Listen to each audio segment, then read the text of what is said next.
probably heard of antidepressants before and are well aware of the stigma still associated with needing meds. It's really interesting to look at the history of treatment for mental illness and how far we've actually come, and that there's still a stigma associated with medication or treatment for mental illness. If you go back far enough, you'll see how doctors would treat patients with mental illness.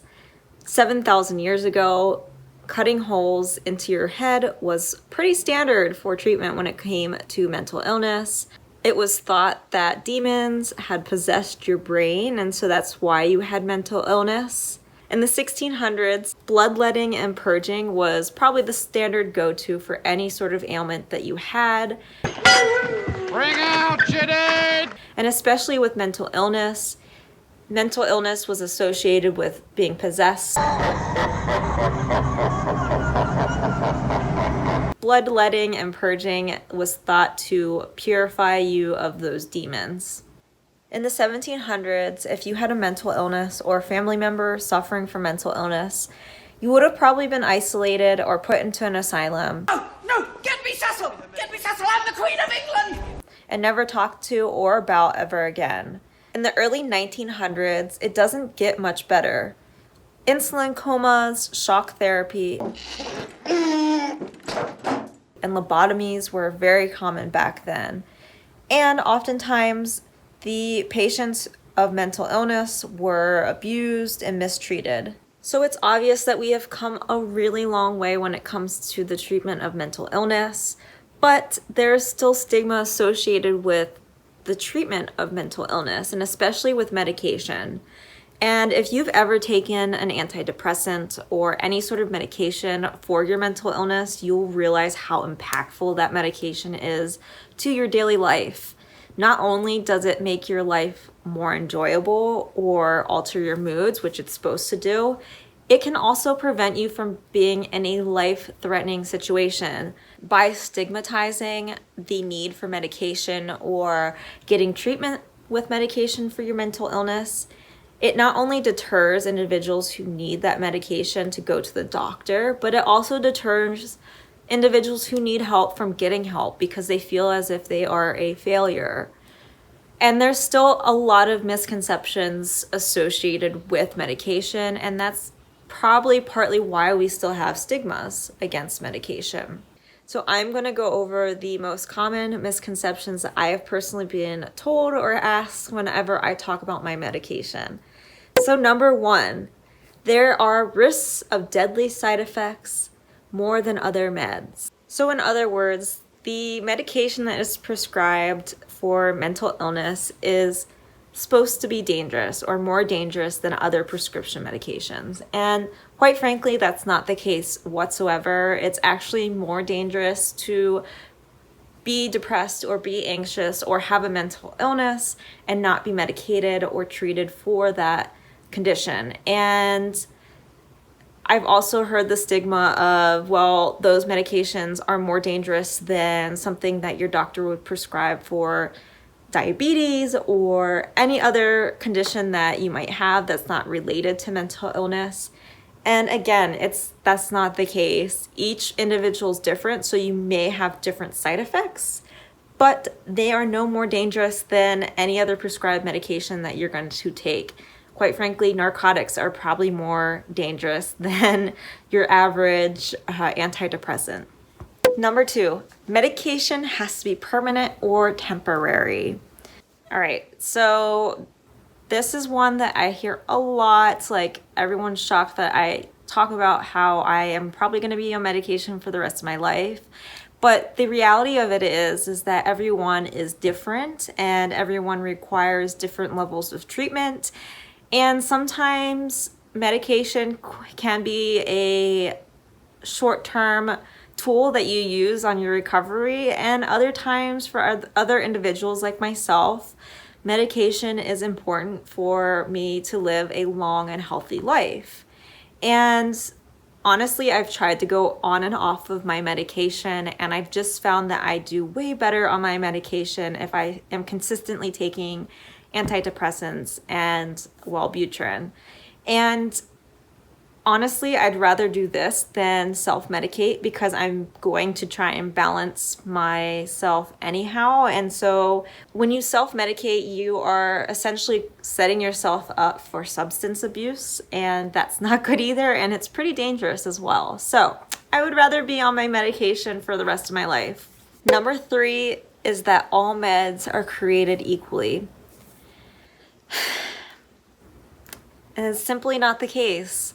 There are different groups of medication, such as antidepressants, mood stabilizers, benzos, which all I can keep going, and they're all different, but each one serves a different purpose, and to treat them the same just sets you up for failure, right? And it's like comparing apples and oranges, which you just can't. They just have different qualities to them. For example, I take antidepressants on a daily basis. I take Prozac every day, but I used to take Xanax in order to get my anxiety attacks under control. And that was something that wasn't taken on a daily basis. It's highly encouraged that you do not take benzos on a daily basis as a long-term solution. It is strictly for when you're having an anxiety attack or panic attack and trying to get that under control. As you stabilize on antidepressants like Prozac, you will no longer need Xanax. And I find that the case. I do not take Xanax. I do not need Xanax. As I take my medication on a daily basis, I am a lot more stable in my mood, if that makes sense. So yes, to treat the two, or to treat all those groups the same, or try to claim that they're the same, is not fair to the medication, and it's not fair to your health. Number 4, that taking medication makes you a failure, weak, or lazy. So I want you to ask yourself, would you apply that same judgment to an individual who has diabetes, high blood pressure, or asthma? And then ask yourself, why are you applying that to someone who has mental illness? Just because you have a mental illness and you require medication doesn't mean that you're weak or lazy. It just means that you have an illness that requires treatment and that you have the choice to live a long and quality life. So yeah, I myself have received a lot of ridicule for deciding to stay on my meds for a long time. I remember the first couple of months that I really contemplated putting myself on meds and was being encouraged by my doctor, my parents, that it was probably not the best idea to be put on meds, and that they were fearful of all of these misconceptions, that I would only rely on the medication, that it wouldn't do me any good, and that it isn't healthy for me. But over the years, I've quite frankly found that not the case. I've actually found the opposite. I've had even doctors question why I'm on medication.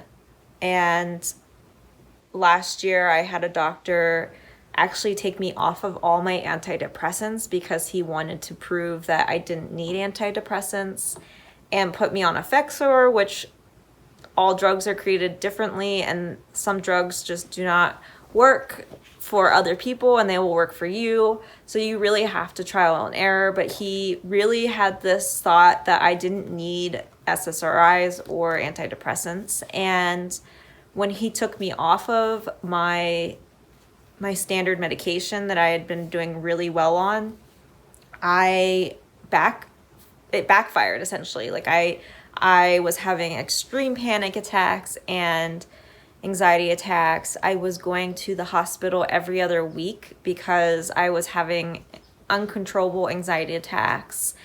And then he put me on Xanax, which does serve a purpose. It's great for immediate, short-term help for your anxiety attack or your panic attack, but it's not something that is meant for long-term use. And he had me on that for long-term use. And once I stabilized on my meds that I have now, and I came back to the doctor that I had been seeing for a long time, and he really helped me equal out, I am doing great. And I've just really found out that I'm one of those individuals who do need medication, and that I actually do a lot better mentally on my medication. And it's kind of, as I said earlier in this video, would you judge someone who has high blood pressure for taking their medication every day, maybe even for the rest of their life?